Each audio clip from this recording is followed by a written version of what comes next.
This most nutritious, tasty vegan coconut milk is perfect to make your healthy drinks, to make different healthy puddings.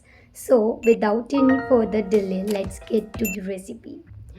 Hi friends, to making this coconut milk, all you need to do, take a hair coconut and refrigerate it to remove the coconut from it.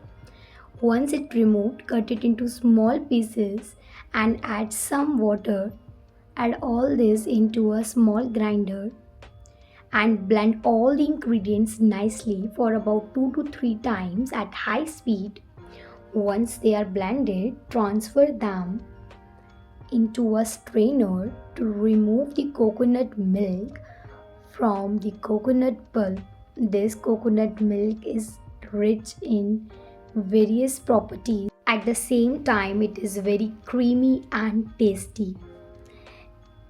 It is rich in calcium, vitamin D, vitamin E, phosphorus, healthy fats.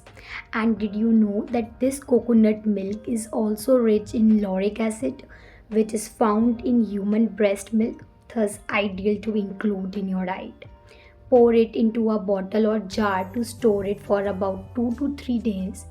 You simply store it and shake before use. Please do try this milk. My name is Sharon. Thanks for watching.